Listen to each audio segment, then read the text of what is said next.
नमस्कार। आज हम आप लोगों को लेकर के चलते हैं कुशीनगर के बुद्धा स्नातकोत्तर महाविद्यालय।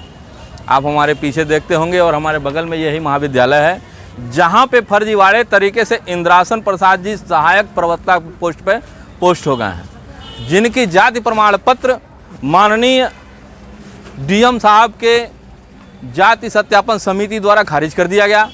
उसके बाद कमिश्नर साहब के वहाँ भी खारिज कर दिया गया। सारा खारिज होने के बाद भी इनके ऊपर मुकदमा भी पंजीकृत कर दिया गया है।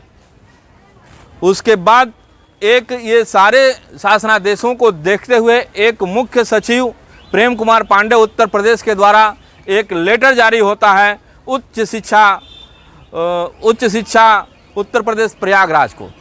उनको ये लेटर जारी होता है मुख्य सचिव के द्वारा, और वहाँ से इनके संबंध में कार्रवाई करने के लिए 3 दिन की टाइम दी जाती है कि 3 दिन के अंदर इनके ऊपर इंद्रासन प्रसाद के ऊपर कार्रवाई कर करके मुख्य सचिव को अवगत कराया जाए। लेकिन इस लेटर का आप लोग डेट देख सकते हैं 1 दिसंबर 2023।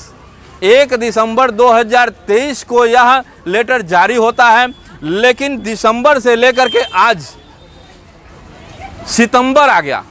कहें तो लगभग ये 9 महीने पूरे हो गए हैं और ये 2 जनवरी तक ही इस लेटर का निस्तारण हो जाना चाहिए था, लेकिन अब तक यह सितंबर आ गया। सितंबर तक अब तक इस लेटर को संज्ञान में नहीं लिया गया है। मुख्य सचिव के द्वारा भेजा हुआ यह लेटर अब तक यह कहाँ रुक गया है, कहीं न कहीं शासन और प्रशासन की गड़बड़ी है। विशेष बात बता दें ये कि एक शिक्षा विभाग में एक प्रोफेसर का पद जो होता है राष्ट्र निर्माता के तौर पे होता है।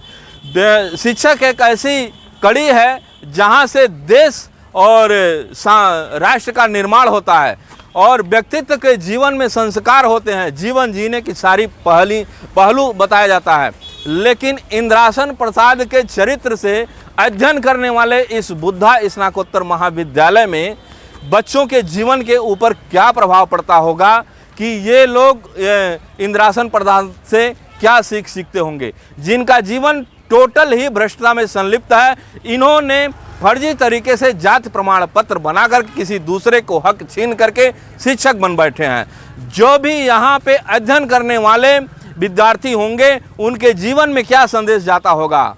अगर एक डॉक्टर की गड़बड़ी होती है तो उसकी गलती शमशान घाट पहुँच जाती है, एक वकील की गड़बड़ी होती है तो फाइलों में दब जाती है। लेकिन जब एक शिक्षक, बुद्धिजीवी शिक्षक, महाविद्यालय का शिक्षक अगर गलती करता है तो उसकी गलती राष्ट्र को क्षति पहुंचाती है। ये कहीं न कहीं देश के साथ और बच्चों के साथ इतना बड़ा खिलवाड़ करने वाले इंद्रासन प्रसाद अभी भी आज 2024 सारा शासनादेश होने के बाद भी बुद्धा स्नातकोत्तर महाविद्यालय में पोस्ट हैं और कार्यरत हैं, जिनकी अगर जीवन छवि देखा जाए तो यह इंद्रासन प्रसाद के द्वारा एक प्रोफेसर के चरित्र में ऐसा भी आता है कि इन्होंने फर्जी जाति प्रमाण पत्र के ऊपर नौकरी तो हासिल ही कर ली है, लेकिन अपने गांव में पास पड़ोस में रहने वाले लोगों के ऊपर इन्होंने SC/ST का मुकदमा भी दर्ज करवा दिया है।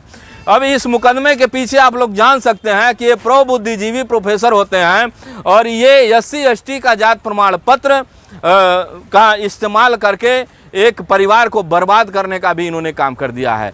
एक प्रोफेसर जहां मार्गदर्शक होता है वह विनाशक नहीं हो सकता है।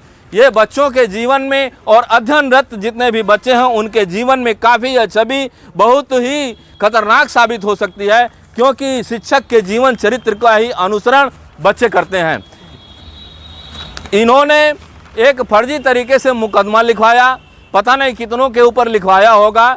एक जन का तो मैं नाम जानता हूं, घनश्याम वर्मा, जिनके परिवार के 9 सदस्यों के ऊपर उन्होंने SC/ST एक्ट का मुकदमा दर्ज करवा दिया है। इनके फर्जी जाति प्रमाण पत्र में अपराध देखिए, एक तो इन्होंने एक्ट की हनन किया है, जहां पे एक्ट के साथ खिलवाड़ किया इन्होंने। दूसरी बातें है SC/ST के एक्ट साबित होने के बाद भी जो सरकारी अनुदान SC/ST को मिलते हैं वो भी ये ले लिए हैं।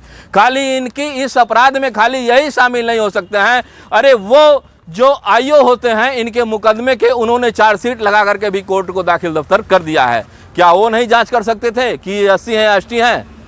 फर्जी जाति प्रमाण पत्र के ऊपर आंख बंद करके ऐसे अधिकारी और कर्मचारी काम करते चले जाते हैं। क्या उनको जिम्मेदारी नहीं है कि समाज में कहाँ इस चीज़ का हनन होता है? आईओ को भी चाहिए कि किसी केस की अगर जानकारी उनके संज्ञान में आती है, विवेचना अगर मिलती है, तो तह तक जा करके सही जो रिपोर्ट है वो सही लगाएं, ताकि न्यायालय में जाने के बाद सही निर्णय हो सके। लेकिन एक ने गलती किया, पढ़ा लिखा व्यक्ति गलती किया, दूसरे ने भी उससे भारी गलती कर दिया कि उसने भी विवेचना में गलत रिपोर्ट लगा करके उसकी चार्जशीट दाखिल दफ्तर कर दिया। अब हम देखते हैं कि इसमें जो ये इंद्रासन प्रसाद के लिए यह लेटर जारी हुआ है मुख्य सचिव के द्वारा, वो अब तक 9 महीने होने के बाद भी उसका पालन नहीं हुआ है। अभी आइए हम आप लोगों को लेकर के चलते हैं बुद्धा स्नातकोत्तर महाविद्यालय के प्रवक्ता के पास, देखते हैं वो क्या कहते हैं। अब हम बुद्धा स्नातकोत्तर महाविद्यालय कुशीनगर के प्राचार्य महोदय से मिलते हैं। इंद्रासन प्रसाद के निरस्त जाति प्रमाण पत्र के संबंध में जो कमिश्नर और जिला जाति जांच सत्यापन समिति के द्वारा जितना भी आदेश पारित हुआ है, वो सारे आदेश एकत्रित होकर के थाने में गए और थाने में एफआईआर भी हो चुका। अब हम बुद्धा स्नातकोत्तर महाविद्यालय कुशीनगर के प्राचार्य से मिलते हैं और देखते हैं इस संबंध में प्राचार्य महोदय ने क्या कार्रवाई किया और कैसे इनको जानकारी है भी या भी नहीं है, जबकि हमारे पास एक सचिव महोदय का लेटर भी है। सर जी, बहुत बहुत धन्यवाद आपका हमारे भारत दर्शन न्यूज़ चैनल में। ये जो इंद्रासन प्रसाद को एफआईआर भी हो चुका है और जिला जाति जांच सत्यापन समिति के द्वारा उनकी जाति प्रमाण पत्र निरस्त भी किया गया और ये आदेश भी आपको आया है संयुक्त सचिव उत्तर प्रदेश के द्वारा भी एक जारी हुआ लेटर जो उच्च शिक्षा प्रयागराज के नाम से आया और ये भी चला आया। इस संबंध में यह लेटर आप तक पहुंचा कि नहीं पहुंचा और क्या कार्रवाई आपने की? देखिए, ऐसा है कि मैं फरवरी में ज्वाइन किया और उसके बाद से इसके बारे में मुझे पता तो चला, लेकिन यह पत्र जो है व्हाट्सएप के माध्यम से मुझे मिला और मैं इसको देखा, लेकिन मैं ऑफिस में अपने पता कराया कि यह पत्र क्या रजिस्टर्ड यहाँ पे आया है कि नहीं आया है, तो मुझे पता चला कि रजिस्टर्ड डाक से यह पत्र यहाँ पे नहीं आया है। तो कोई भी शासन का पत्र आता है तो उसका संज्ञान हम तभी ले सकते हैं कि जब वो रजिस्टर्ड और हमारे यहाँ रिसिप्ड हो, तो उस पत्र का हम संज्ञान लेंगे। व्हाट्सएप पे तो बहुत सारे ऐसे फेक भी पत्र चलते रहते हैं, तो इस वजह से इसकी कोई ऑथेंटिसिटी नहीं होती है जो पत्र ज़्यादातर सोशल मीडिया और अन्य जगहों पर चलते हैं। तो अगर हमारे पास कोई पत्र आगे भविष्य में आता है तो निश्चित रूप से, चूँकि आप जैसा कि बता रहे हैं कि इनके जो प्रमाण पत्र हैं वह तहसील से और जिलाधिकारी महोदय के यहाँ से और कमिश्नर महोदय के यहाँ से निरस्त हो चुका है, तो निश्चित रूप से अगर शासन संज्ञान लेता है और हमको निर्देश देता है इस संदर्भ में, तो मैं ये सारे पत्र जो है अपने प्रबंध समिति को प्रोड्यूस करके और उनके खिलाफ कार्रवाई की अनुमति मांगेंगे और उसके पश्चात कार्रवाई की जाएगी। सर जी, ये जो प्रेम कुमार संयुक्त सचिव जो हैं जी उत्तर प्रदेश जी, इनके ऑफिस से ये पत्र निकले 1 दिसंबर 2023 को ही निकला हुआ है जी। अब ये 2024 का 8वां-9वां महीना चल रहा है, लगभग ये 10 महीने हो गए। 10 महीने तक क्या आपके दफ्तर तक ये पेपर नहीं आ पाया? हमारे दफ्तर में पेपर नहीं आया है, ओरिजिनल रूप में तो नहीं मिला है, लेकिन आप जो ये पत्र दिखा रहे हैं मुझे व्हाट्सएप पर ज़रूर मिला था। कितने दिन पहले आपको व्हाट्सएप पे मिला था? व्हाट्सएप पर हमको करीब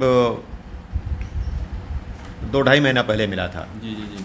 तो मैं इसको देखा था, इस पत्र को अवश्य देखा था, लेकिन चूंकि मैं ऑफिस में जानने का कोशिश भी किया, मैं यहाँ भी मैं बताया कि मैं फरवरी में ज्वाइन किया था, फरवरी 2nd वीक में, तो लेकिन यहाँ पर मुझे पत्र कहीं से मिला नहीं प्राप्त हो पाया, इस वजह से ये इस पर संज्ञान नहीं लिया गया। अच्छा। मूल रूप से आपके कहने का मतलब ये है कि जब आपको ये रजिस्टर्ड ऑफिस के द्वारा आपके प्रबंधन समिति में आ जाएगी तो इस पर तत्काल प्रभाव से? हाँ बिल्कुल, मैं उस पत्र को प्रबंध समिति के सामने प्रोड्यूस करूंगा और समिति का जो निर्णय होगा उस हिसाब से उनके खिलाफ कार्रवाई की जाएगी। कि यहाँ के प्रिंसिपल साहब ने जो बताया कि इनको अभी तक ऑफिशियली कोई भी लेटर इस तरह का प्राप्त नहीं है, इनको व्हाट्सएप के जरिए 2-2.5 महीने पहले ये लेटर उनको मिला हुआ था, लेकिन अपने विवेकानुसार इन्होंने विद्यालय के प्रशासनिक जो कमेटी है उसमें इन्होंने इस चीज को संज्ञान में लेते हुए उन्होंने कार्रवाई करने हेतु एक पक्ष रखा हुआ है। लेकिन इनका कहना यह है कि जब यह लेटर ऑफिशियली हमको मिल जाए तो तत्काल प्रभाव से हम इस पे कार्रवाई करें ताकि सही निर्णय हो सके। उन्होंने भी ये बताया कि प्रोफेसर को एक ऐसा विचार नहीं होना चाहिए, क्योंकि प्रोफेसर का स्वभाव जब इतना गिर जाएगा तो उसका संदेश जो समाज में जाएगा, बच्चों के जीवन के ऊपर जाएगा, वो कहीं न कहीं राष्ट्र हित में नहीं होगा और बच्चे भी इनके स्वभाव से सीखते चले जाएंगे कि कहीं न कहीं गफलती करना है, फ्रॉडगिरी करना है। जब एक शिक्षक फ्रॉड है तो बच्चों के जीवन में फ्रॉडियापंथी भर देगा और ताकि उनका जीवन भी नष्ट भ्रष्ट हो जाएगा। मैं आर के शर्मा अपने सहयोगी राजेश गौतम के साथ, आप देख रहे हैं भारत रक्षक न्यूज।